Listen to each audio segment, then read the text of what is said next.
Otros mundos. Un viaje más allá de los confines de lo conocido.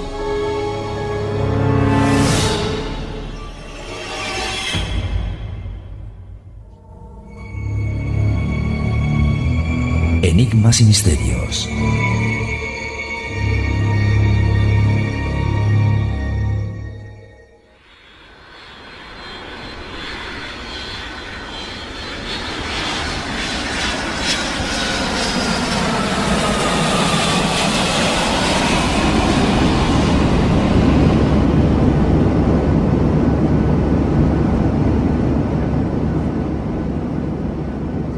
Nos encontramos en pleno vuelo. Como muchos otros aviones, en este también todo se desarrolla perfectamente. El comandante en vuelo y el resto de la tripulación, junto con todos los pasajeros, van disfrutando de un viaje cómodo y sin sobresaltos. Los minutos pasan.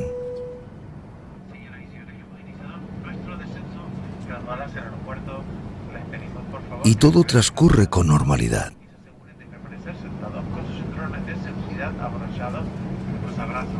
El vuelo sigue su curso como otras muchas veces. Todo perfecto.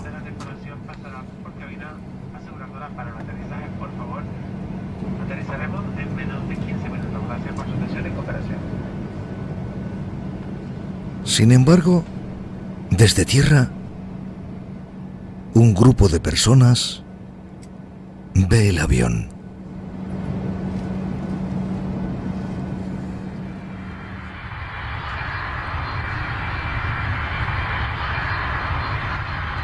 De repente el vuelo parece tener problemas. El grupo de personas advierte que el avión comienza a hacer movimientos erráticos, hasta que de pronto comienza a caer en picado. Con estupor todos ven como cada vez hay menos distancia. Los metros entre el avión y el suelo es cada vez menor. Lo inevitable se va haciendo presente a cada segundo. Aterrorizados, las personas en tierra comienzan a gritar al saber que todos perecerán en el accidente.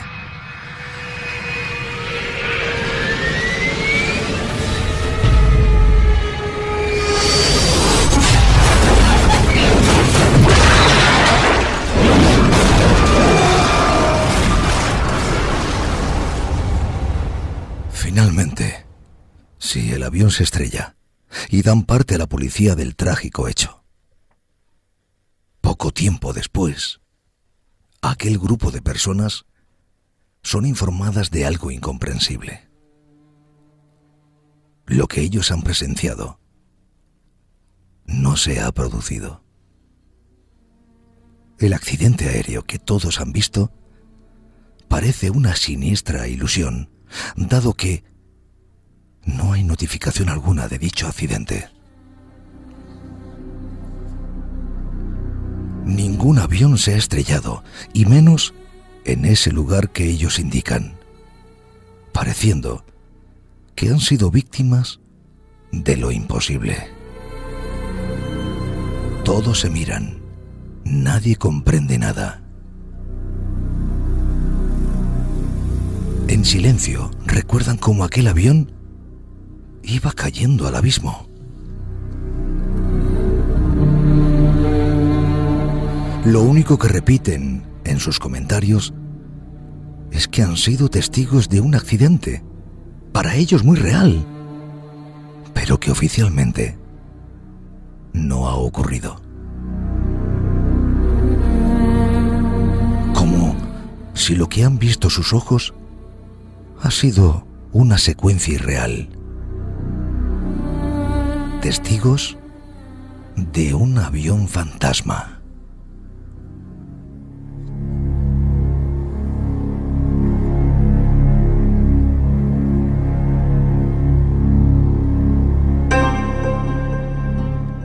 Y para hablar de este asunto, vamos a dar paso a uno de esos compañeros del misterio, que hace ya un tiempo que no subía a la nave, pero, claro, si hablamos de aviones, lo mejor es tener a un piloto. Un piloto de nombre Iván Castro. Iván, buenas noches. Muy buenas noches, Javier. Pues encantado de saludarte de nuevo. Bueno, y nosotros también. Aquí está también María de Barreiro. Muy buenas noches, Iván. Muy buenas noches, María. Pues sí, también encantado de volverte.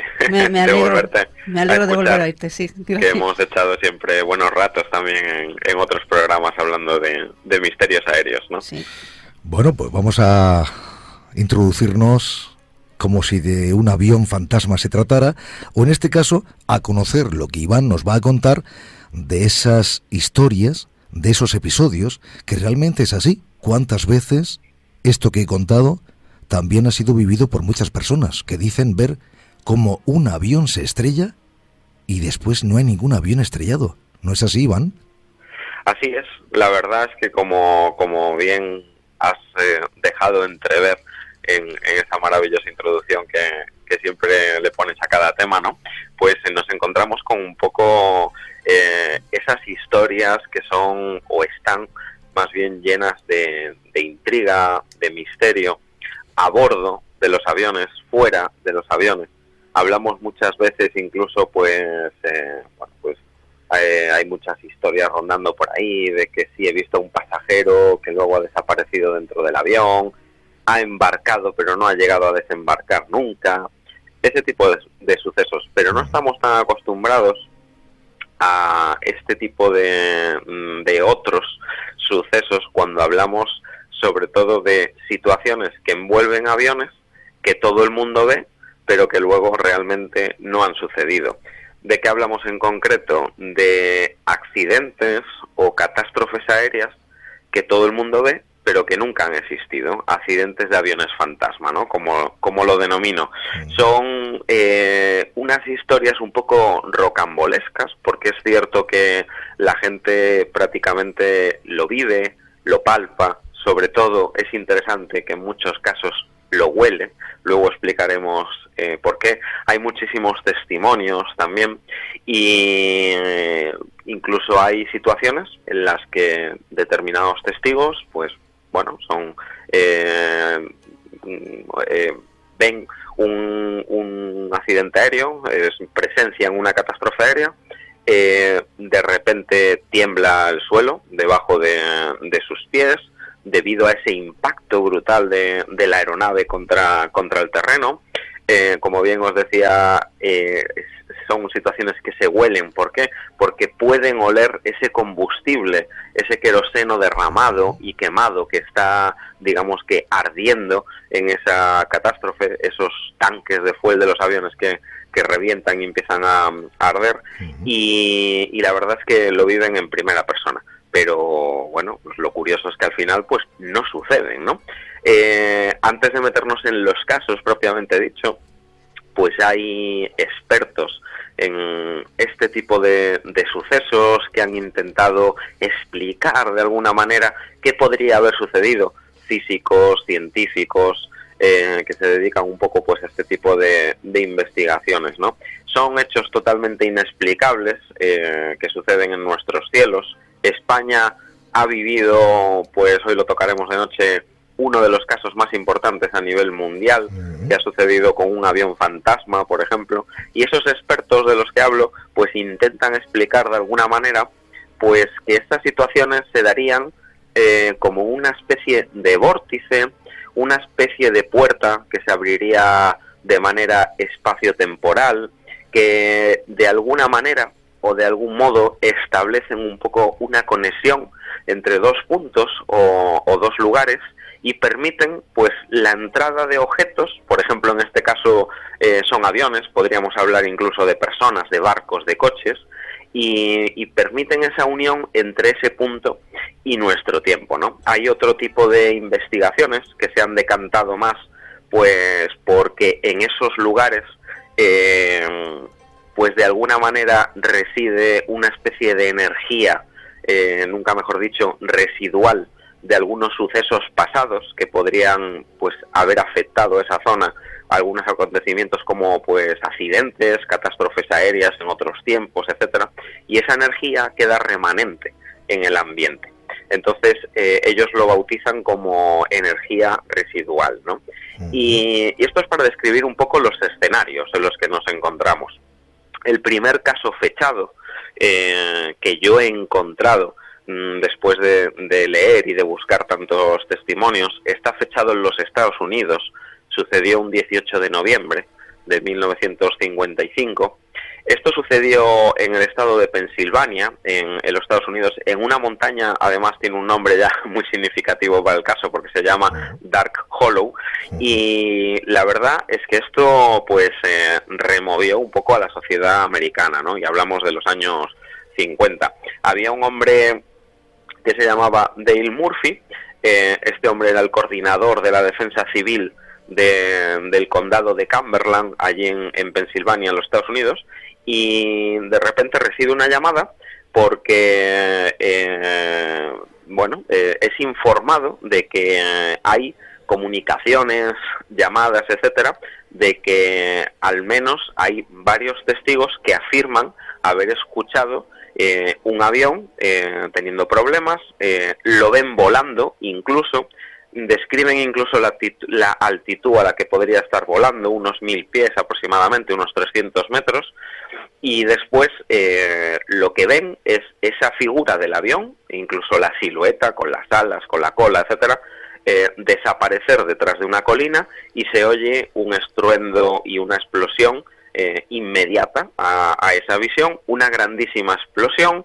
Ven incluso los reflejos de la llamarada, y aquello pues se supone que es un avión que a todas luces alguien lo ha visto y se ha estrellado contra el terreno, ¿no? Cuando se empiezan a mover todos los equipos de rescate, pues llegan a la zona del impacto. Se mueven incluso efectivos de una de las bases militares en Massachusetts, en los Estados Unidos también. Despegan equipos de búsqueda y salvamento, se aproximan a la zona, empiezan a rastrear, y no se encuentra absolutamente nada. No hay restos de esa supuesta aeronave que se ha estrellado, no hay restos de la tripulación del avión, no hay restos de cuerpos de pasajeros, y aquello que era más o menos una zona que acababa en un barranco así pues muy profundo, pues no existe absolutamente nada más. Cuando se retiran un poquito los equipos de rescate de la zona para ampliar el perímetro de búsqueda, de repente se ven en el cielo 2 bengalas que son de color rojo, son lanzadas al aire en el mismo punto del impacto. Se comprueba que ningún miembro de los servicios de rescate, de búsqueda, de salvamento, ni de la Fuerza Aérea de los Estados Unidos pues han lanzado ese tipo de bengalas, y se vuelve a poner pues en movimiento una de las patrullas civiles, sobre todo de búsqueda. Era más o menos formada por 300 personas, y vuelven otra vez al escenario porque todo el mundo divisa aquellas bengalas, y sin embargo pues nadie las ha lanzado, no existe una persona allí que las haya lanzado, no hay un superviviente. Aquello estaba plagado de bomberos, de policías, de voluntarios, no hay nadie que haya lanzado esas bengalas, y al final pues estamos ante un escenario pues de una supuesta aeronave fantasma. Este caso no queda aquí, porque 2 días después, del 18 de noviembre del 55, el 20 de noviembre, se ve en la misma zona unas bengalas amarillas que se lanzan en torno a la 1:30 de la noche aproximadamente. Se rastrea toda la zona por equipos voluntarios que todavía estaban por la zona, y de nuevo pues se comprueba que no existe absolutamente ningún tipo de resto ni nada. Lo que ocurre es que parece una similitud de alguien que estuviera constantemente pues pidiendo auxilio, gastando esas bengalas pues del equipo de emergencia que puedes llevar a bordo de un avión, y al final pues acaban de lanzar bengalas, nadie va a rescatarlo, y bueno, supuestamente habría una persona pidiendo auxilio. Se comprueba que al final no la hay. El día 22 de noviembre se cierran las labores de búsqueda y salvamento, y aquello queda como uno de los primeros escenarios que existen sobre aeronaves fantasmas recogidas y perfectamente documentadas. Pero en Estados Unidos no queda ahí, porque un año después, en 1956, nos vamos a la región de Obando, en Montana, y de repente hay varios testigos que ven una estela de humo que sale perfectamente visible de un avión, perfectamente visible en vuelo. Se ve como incluso lleva algún compartimento abierto y gente asomándose a esos compartimentos como si tuvieran intención de saltar de alguna manera en paracaídas, de abandonar la aeronave, etcétera. Volaba muy baja. Es una serie de mujeres que está en tierra y logran ver pues esta escena, y se ve como el avión al final pues se accidenta prácticamente delante de ellas, pues a unas cuantas millas de distancia. Se avisa al sheriff del condado. Este sheriff se llamaba Ed Barrow, y se persona en el lugar junto a una serie de voluntarios, incluso políticos de aquella región, que se suman a las tareas de rescate, y no se encuentra absolutamente ni una parte del avión, ni un trozo de metal retorcido, ningún tipo de terreno quemado por una explosión, por el impacto de un avión. No hay restos de supervivientes, ¿no? 2 días después se sigue buscando todavía, pues si había rastro de aquel incidente pues tan misterioso. Era otro supuesto avión fantasma, y 2 noches después parece ser que una persona joven que andaba por la zona pues de repente es testigo de una grandísima explosión a la que le siguen pues una cantidad de llamas enormes en el lugar donde se había visto caer aquel avión. Era de noche, habían pasado 2 días desde el primer suceso. Resulta bastante extraño, y el testimonio de este joven que ve este último suceso es exactamente igual al de las otras mujeres que habían visto la primera escena. Esas personas no se conocían, nunca habían hablado, no se habían transmitido información del suceso, y aquel misterioso avión está claro que se estrelló delante de la gente, y sin embargo pues no se encontró ningún tipo de rastro, ¿no? Y es curioso porque, por ejemplo, como bien sabéis también, pues en los accidentes aéreos, cuando una aeronave tiene tiempo de notificar, pues hacer una llamada de emergencia por el procedimiento habitual, se dice pues Mayday por la radio, le das la posición, dónde estás cayendo, todos los datos que puedas, para que, bueno, pues esos servicios de emergencia vayan a buscarte cuanto antes, ¿no? ¿Y por qué remarco esto? Porque el 18 de febrero del 56, pues existe otro suceso también en Montana, muy cerca de donde había sucedido el último caso que acabo de contar, y hay un radioaficionado que está, bueno, pues escudriñando un poco las frecuencias, intentando hablar con la gente, escuchando conversaciones, y de repente se cuela por la transmisión un Mayday de una aeronave con muchísimos problemas en emergencia, descendiendo y a punto de impactar contra el suelo. Esta aeronave da datos diciendo la zona donde va a caer, que tienen problemas con el avión, que no pueden seguir en vuelo y que se van a estrellar. Este radioaficionado capta ese Mayday y pues acto seguido se entera pues de que se puede haber caído una aeronave en aquella zona. Se activa el equipo de rescate, de búsqueda, etcétera, y otra vez más llega todo el mundo al lugar del suceso con las coordenadas que él escucha en la llamada de emergencia, y allí no existe absolutamente nada. Durante los años 50 hubo una serie de sucesos en los Estados Unidos que fueron todos con las mismas características como os acabo de contar. Sí. Hay otro suceso fechado en el 76 que ya se empieza a hacer eco incluso pues la prensa escrita, y un periódico estadounidense dice: en el condado de Butler, en Ohio, las autoridades pues han interrumpido ayer por la tarde la búsqueda de un supuesto avión accidentado que al parecer se habría estrellado en el municipio cercano de Raleigh, cerca de Indian Creek, en la noche del miércoles, ¿no? Este era otro suceso que de repente saca la prensa escrita pues a la palestra, y esto se trataba de un avión que pues cubría una ruta que iba a terminar en Cincinnati, y pues bueno, hay una serie de cazadores que se encuentran en aquella zona y de repente pues ven un destello blanco que cae del cielo. Ellos logran ver al final pues una forma de aeronave, no estamos hablando de ningún tipo de ovni, ¿no?, de objeto volador pues no identificado. Ellos identifican una silueta, un avión, escuchan un fuerte impacto contra el terreno, son testigos de la explosión que se produce, pero ahora vamos un paso más. Ellos llegan a escuchar los gritos desgarradores de las personas, pues entre los amasijos de hierro pidiendo auxilio. Había gente que necesitaba pues un rescate inminente, ¿no? Eran pues posibles supervivientes de aquella tragedia.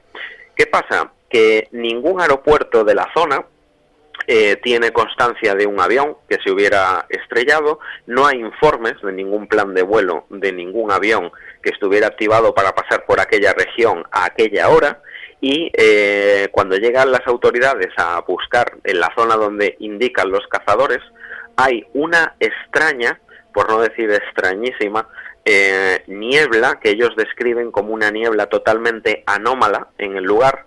Es una niebla que además pues se echa de forma repentina sobre el terreno, y lo que hace es que es tan densa que impide a los servicios de búsqueda y de rescate al final pues realizar cualquier labor de salvamento. Cuando esta niebla pues se disipa de alguna manera, pasadas unas horas, no encuentran absolutamente nada, ni una sola pista de un posible accidente aéreo que hubiera habido pues en aquella escena, ¿no? Y más cerca de nuestra fecha, existe en el año 97 en Connecticut. En el 15 de enero del 97 se estrella un supuesto avión en Long Island. Participa la Guardia Costera, ya son épocas actuales, vamos a tener en cuenta que ya hay muchos dispositivos de búsqueda con los que rastreamos un avión y lo encontramos enseguida si se ha pues caído al agua, si hay restos en el agua, etcétera, y al final pues se peina una zona de aproximadamente 100 kilómetros cuadrados y no aparece absolutamente nada. Sin embargo, existen un montón de testigos que denuncian que vieron caer aquella aeronave pues a las inmediaciones en el agua en Long Island, ¿no? Y si pasamos a Europa, pues lo tenemos todavía más cerca. Uno de los expedientes, digamos que fantasmales de lo que estamos comentando esta noche, pues sucede en el Reino Unido, en el condado de Versailles, y nos vamos al 20 de octubre del 2011. Prácticamente, pues bueno, aunque hace 8 años, pues está muy cerquita la fecha, ¿no? Y la gente de aquel condado, pues está tranquilamente de noche en sus casas, típico pueblito inglés, con esas casitas típicas que no hay edificios altos, etcétera, y de repente, en medio de la noche, lo que se siente es un auténtico ataque aéreo, que parecía un ataque aéreo de la Segunda Guerra Mundial, como lo describen los primeros testigos que hablan con la policía. Luego, más tarde, lo que se escucha es un avión, un reactor comercial de pasajeros en vuelo rasante por encima de las casas. Hay testigos que afirman haber visto ese avión pasar por encima de sus casas. De hecho, decían que iba muy bajo, pues como si estuviera en peligro. Otros decían que ese sonido de bombardeo, de ataque aéreo, era lo que realmente estaba sufriendo ese avión. Parecía ser atacado de alguna forma. Y los últimos testigos que entran en escena, lo que huelen es, después de escuchar una tremenda explosión en pleno centro del pueblo, lo que empieza a invadir todo el pueblo es un olor a petróleo quemado, a queroseno, a combustible de avión, muy fuerte, un olor muy extraño, pero desde luego era pues inequívoco de que había sucedido una catástrofe aérea, se había caído un avión y se estaba quemando todo, incluido el combustible que llevaba a bordo. Fue a más el caso porque llegaron las autoridades de aviación civil británicas y el portavoz se llamaba Nick Stevenson, era el portavoz de aviación civil del Reino Unido en el 2011, y dice lo siguiente: en el informe final, pues él declara: si algo se encontraba volando tan bajo, lejos de un aeropuerto, sería una situación inusual y tendríamos que haber tenido constancia. El plan de información obligatoria de sucesos abarca todo, desde si un miembro de la tripulación de cabina se rompe un hueso, pues en un pie, hasta si existen problemas en el tren de aterrizaje de un avión, ya que cubrimos una gran cantidad de casos. ¿Qué quiere decir esto? Que valoraron todas las opciones, se estudió pues cualquier tipo de prueba que se podría haber seguido, mejor dicho, de prueba de pista que podrían haber dado los habitantes de Versailles, y al final en lo que quedó este informe pues fue en unas explicaciones súper vagas. No se encontró sobre todo ninguna pues señal de impacto contra el terreno, por supuesto ningún trozo de avión, ninguna parte metálica, nada de restos de fuselaje y ya por supuesto pues ningún tipo de cuerpo de pasajero ni de tripulación ni nada. Todo el mundo lo vio, todo el mundo lo olió, todo el mundo lo sintió y sin embargo pues no sucedió absolutamente nada, ¿no? Y para ir pues cerrando estos casos esta noche, pues el más famoso por excelencia, que yo creo que de toda Europa e incluso del mundo entero, pues es el que sucedió en Tenerife. Venimos ya a España, a las Islas Canarias, el 9 de julio de 1982. Este año, ese día, en pleno verano, pues sucede pues, lo inimaginable para muchas personas, ¿no? Nos situamos en la zona de Abades, esto es en el municipio de Tenerife de Arico, las 8:30 de la tarde más o menos, y de repente, pues un conjunto de personas muy importante, situado ese conjunto en diversos puntos de la costa en la isla, no estaban todos juntos, tenían digamos que pues distintos puntos de vista, ven caer algo del cielo, ven un objeto que de repente pues desde el cielo empieza a bajar hacia el mar y ven que impacta contra el océano Atlántico, se estrella contra el agua, lo que divisa muchísima gente, desde luego familias enteras, excursionistas, miembros de las fuerzas de seguridad, hasta militares, pues lo que describen es con total claridad cómo existe en el agua, está flotando, se ve la silueta de un avión, se ve la parte superior del fuselaje y se ve además la cola al final de ese fuselaje flotando. Lo que escucha la gente cuando eso golpea el agua es un sonido pues similar a una pequeña explosión, un impacto contra el agua, y empiezan a llamar pues a todos los cuerpos de seguridad, de rescate. Hay también un teniente de infantería que se llamaba Teófilo Alonso Donates, que es uno de los principales testigos que ven pues este suceso. Él dice, afirma a la Guardia Civil que él lo que ve es un avión que se estrella contra el mar tan grande como aquellos de Iberia, es las palabras además literales que se escriben en el informe. Hay conductores que venían por la autovía desde la zona de Weimar y también ven el aparato flotando en el agua, y vamos más allá, incluso hay testigos que dicen que el fuselaje del avión tenía un color azul, tenía además una raya totalmente visible, blanca, pintada en diagonal a lo largo del fuselaje, con lo cual empiezan a dar datos de las marcas del avión, de los colores que llevaba.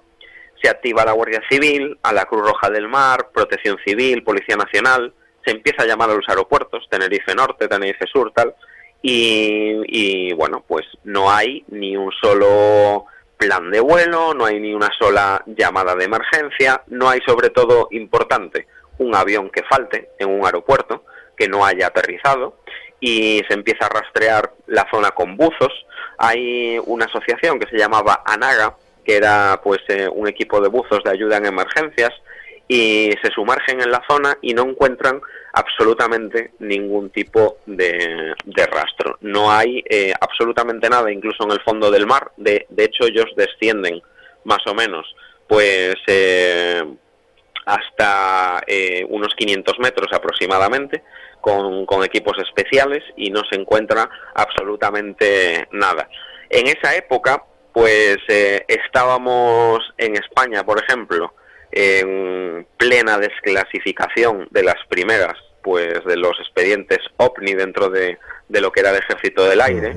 Y hay informes oficiales de la Guardia Civil, además exactamente de la 151 Comandancia de la Guardia Civil de Ofra, en Tenerife, que recoge todos estos testimonios, los plasma en un informe y se pasan a otro comandante de la Guardia Civil. Se siguen recogiendo testimonios. Hay gente que describe el avión como un Boeing, lo describen, bueno, para mucha gente un avión grande, pues por ejemplo, pues era un Boeing, ¿no? Claro. De toda la vida, ¿no? Lo describían de esa manera. Pero lo cierto es que todo el mundo coincide y con esto pues descartamos una alucinación colectiva que era el mismo tipo de avión, con los mismos rasgos y desde distintos puntos de vista, sobre todo de la isla, lo cual es bastante importante ese punto. Para aclarar un poquito, cuando un avión se pierde, nosotros lo que hacemos en la aviación comercial, se activa un protocolo de emergencia y se activan 3 fases, son súper importantes. La primera fase es INCERFA, que es la fase de incertidumbre, luego se activa la fase de ALERFA, que es la fase de alerta, y luego finalmente es la de DETRESFA, que es la fase de peligro. Estas 3 fases van separadas X minutos una de otra, y se va descartando que el avión esté volando, se va descartando que el avión ya se haya quedado sin combustible y haya tenido que amerizar o aterrizar en algún lado, y ya cuando se activa la fase de DETRESFA y sigue sin aparecer el avión, se da por descontado de que el avión está sin combustible, se ha estrellado y se activan todos los equipos de búsqueda y de salvamento. Podría decirme alguien que podría haber sido una aeronave con contrabando, podría haber estado volando por debajo del radar, y si hubiera sido así y hubiera habido un impacto, pues se habrían encontrado restos flotando de la aeronave. Podría haber ido vacía, no habría tenido que llevar mercancía, pero sí lleva muchos objetos los aviones que vuelan, pues que flotan. Y podría haber sido un dron o un vehículo no tripulado. ¿Qué sucede? Que el Ejército del Aire o la Marina Española en 1982, la verdad es que no tenía vehículos, digamos, que no tripulados como lo que entendemos hoy. Entonces, lo que podría haber sido, que finalmente también se descartó porque no se encontró ningún resto, eso es lo principal, podría haber sido un SIVA. El SIVA era un sistema integrado de vigilancia aérea, un HALO, que es un avión ligero de observación, o un ALBA, que es el avión ligero de blanco aéreo, que utilizan pues los barcos, los cazas, etcétera, para hacer pues prácticas de tiro con algún objeto en movimiento. No había sido ningún tipo de avión señuelo, no existía nada flotando encima del mar, se descartó un avión que portara contrabando, y finalmente en esto quedó la historia. Pasó a la historia como un expediente sin resolver, todo el mundo lo vio, lo llegó a describir, lo vieron flotando en el agua, con ese fuselaje pues salir de las aguas, se veía perfectamente la forma del avión, y sin embargo, Javier, pues es un hecho que nunca existió, ¿no?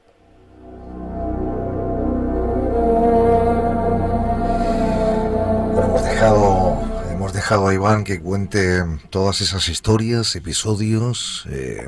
Bueno, ya estamos prácticamente ya fuera de tiempo, hay otra sección después, pero la verdad que esto abre muchas interrogantes, ¿no?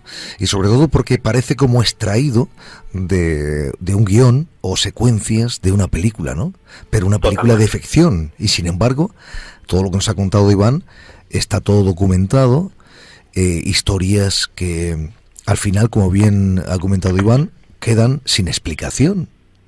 Y historias como estas, aunque también en otros ámbitos, también están ahí sin explicación.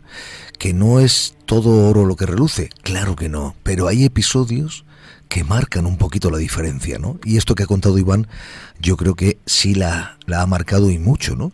No sé, María, aunque sea brevemente. Yo estoy anonadada porque estoy atónito también. Claro, es que son muchas historias, y ¿cómo explicas eso? ¿Qué es? ¿Cómo ves eso? Mira, Iván, aquí había una persona que decía en el grupo, es que ahora mismo no recuerdo su nombre, pero decía si podían ser pues esos aviones que en su día desaparecen y vuelven a aparecer pues aquí por un espacio corto de tiempo. Fíjate, Iván, antes de responder, hoy hemos tenido, hablando con Luis Débora, ese mundo también de precognición, ¿no? Y lo he escuchado. Fíjate, yo no sé, Iván, pero voy a rizar un poquito más el rizo, si es posible, y puede ser de secuencias, como dice el oyente, pero ¿y si a lo mejor lo que están viendo es algo que está por suceder? Porque yo no lo sé, Iván, imagino que habrán investigado y habrán visto que en este lugar, o en ese lugar, o lugares, nunca ha sucedido nada. Entonces, más bien habría que mirar si lo que están viendo es algo que está por suceder.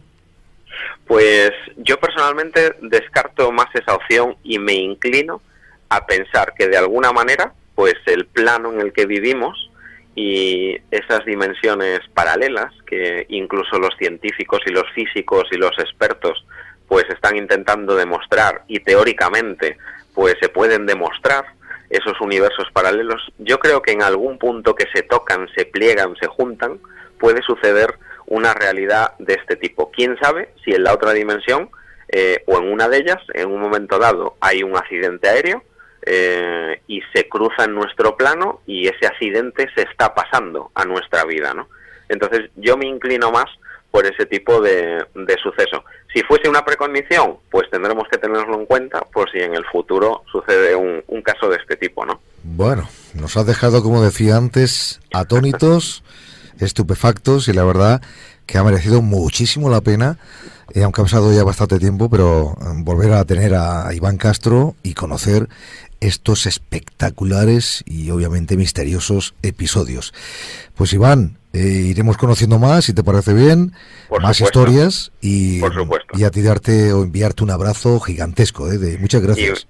Igualmente para todo el equipo. Javier, María, un beso enorme, me alegro mucho de volver a hablar con vosotros y prepararemos nuevas historias para seguir viniendo a la nave del misterio, siempre con vuestro permiso. Genial, claro que sí. Buenas noches, un abrazo. Un abrazo, buenas noches, hasta luego. Bueno, fíjense, hablamos de dimensiones. Claro, se me ha olvidado decirle a Iván, bueno, hay algo evidente.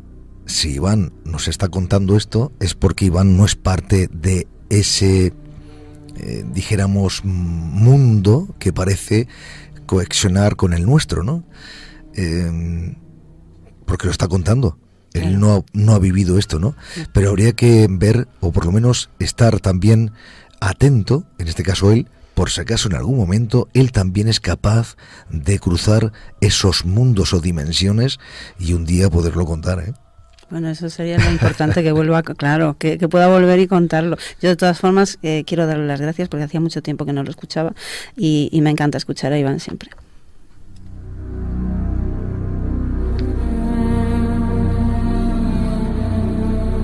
Episodios que están ahí, episodios que ha contado Iván Castro sobre algo que consideramos inexplicable, casos realmente extraños.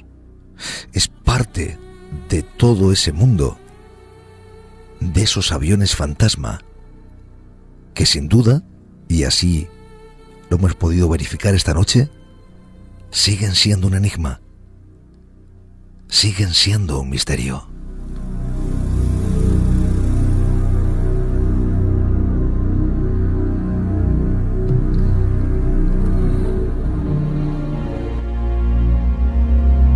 Otros mundos.